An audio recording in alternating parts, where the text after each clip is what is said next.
Why did it become important to compile the prophetic hadith after the time of the rightly guided caliphs?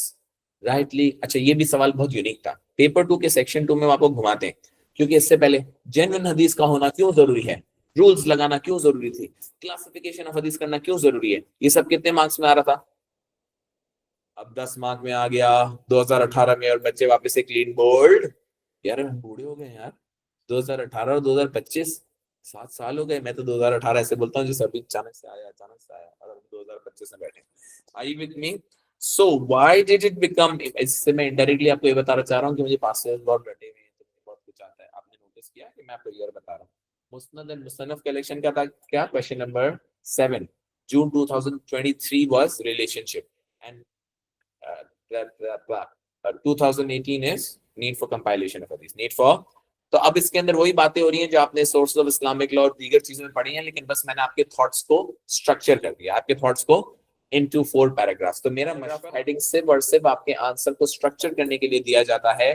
असली में आपको paragraph headings exam में लिखने की जरूरत नहीं है। And for an excellent part A with 10 marks, what are the 5 things which are required, Mr. Online students? Number 1, your part A should be detailed. Number 2, your part A should have correct facts. Number 3, your part A should be relevant to what the question is asked. Number 4, your part A should have references or sequences. And number 5, your part A should be well sequenced. It should follow a chronological order. Chronological की spelling आती है मुझे ऐसे बोलना। Are you with me? Is this clear? So let's start by rightly guided caliphs के बाद हदीस को जमा करना और जरूरी क्यों हो गया? क्योंकि उम्मत एक्सपैंड होती जा रही थी, हम अरब और नॉन अरब इलाकों में दाखिल होते जा रहे थे। तो अब जब उम्मत एक्सपैंड हो रही थी तो उस नतीजे में नए मुसलमान न्यू कॉन्वर्ट्स आ रहे थे। तो क्या उनके पास, न्यू कॉन्वर्ट्स के पास हुजूर का डायरेक्ट एक्सेस है कि वो प्रॉफिट से जाके बात करके अपना मसला हल कर ले? नहीं है। तो इस वजह से जरूरत इस बात की पेश आई कि न्यू कॉन्वर्ट्स को अगर हुजूर का पैगाम पहुंचाना है, who is this last profit, तो फिर उनको हदीस गाइड करनी पड़ेगी।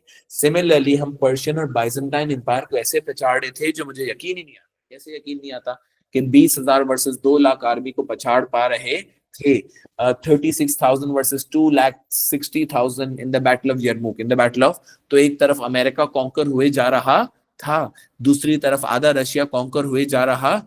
दोनों सुपर पावर्स को at a time Muslims conquer कर रहे थे। तो इसलिए उन्होंने हमारे अंदर से स्पाइज इंट्रोड्यूस किए। क्या इंट्रोड्यूस किए? जिन्होंने कोशिश किया कि वो हदीस के अंदर इन्फिल्ट्रेशन करें। तो फिर स्कॉलर्स मैदान में आ गए, उन्होंने बोला कि भाई हम सही को गलत से मिक्सअप होने नहीं देंगे। और उसके बाद फिर उन्होंने क्या किया?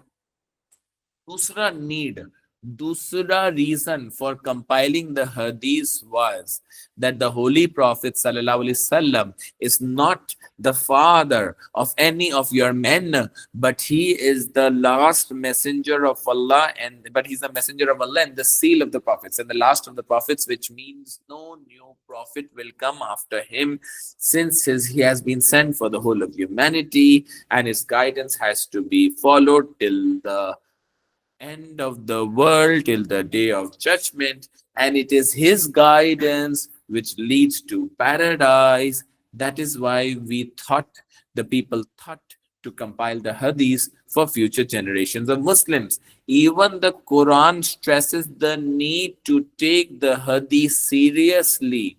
How? The Holy Quran says, he who obeys the messenger obeys Allah. Para 2 समझ में आ गया? पैरा 3, हदीस हमें लॉ मेकिंग में भी हेल्प करती। तो पहले हमने बताया guidance, path leading to paradise, seal of the prophets, Arab non Arab land, spice. यहाँ समझ आ रही है बात? सिस्टमैटिकली बिल्डअप कर रहे हैं।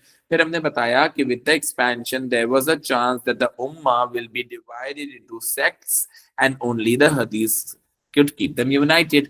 क्योंकि कुरान को एक्सप्लेन कौन करता है? हदीस। इज्मा और कियास किसके ऊपर कंडक्ट होते हैं? कुरान और सुन्नत के ऊपर। तो अगर ये दोनों चीजें नहीं होंगी, अल्लाह ताला ने कुरान में फरमाया नमाज पढ़ो, मगर मैं अगर आंखें बंद करके बोलूंगा सुभान अल्लाह सुभान अल्लाह सुभान अल्लाह और मेरी नमाज हो गई और मेरी नमाज, तो ये बात मुनासिब नहीं है, क्योंकि होली प्रॉफिट ने उसको अमल करके दिखाया।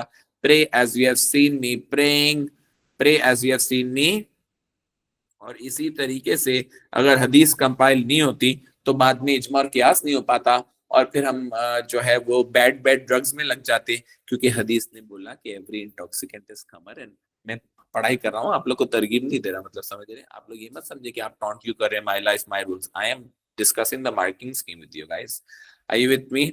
सो इसके नतीजे में para 4, with the passage of time the hadith of different levels in authenticity got mixed up. So they first set the rules of authenticity and made collections of hadith.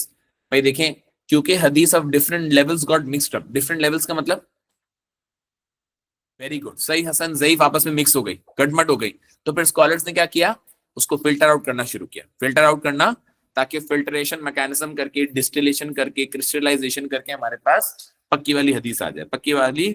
और आखिर में ये लिखा हुआ है that the close companions of the prophet were passing away due to old age और wars. और कब तक हम रखते हैं इसको, on account of verbal narrations, faulty memories and forgetfulness.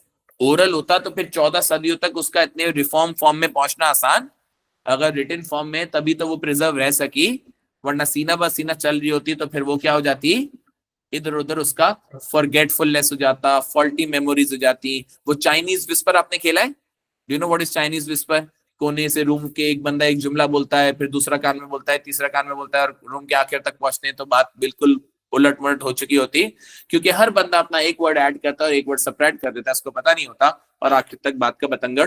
तो उस डैमेज से बचने के लिए फिर राइटली गाइडेड कैलिस के बाद स्कॉलर्स ने बैठकर हदीस को कंपाइल किया। हदीस को last part B, in your opinion क्या हदीस के बगैर इस्लाम प्रैक्टिस हो सकता है? नहीं हो सकता। कुरान को एक्सप्लेन करना है, हदीस के जरिए करेंगे, बाद में इजमा कियास होगा, हदीस के बेसिस पे होगा, जैसा कि एवरी इंटॉक्सिकेंट इज खमर इसमें लिखा हुआ है, मैंने कोई बार बार आपको, यहां तक आप मेरे साथ हैं? Is this clear?